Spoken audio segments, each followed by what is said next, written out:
मुखात सुखाची साखर ठेवून जोडली जन्माची नाती।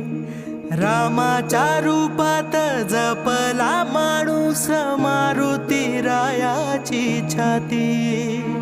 वाघाची लीलानी कपाळी टिळा तू जेड अंधारासाठी।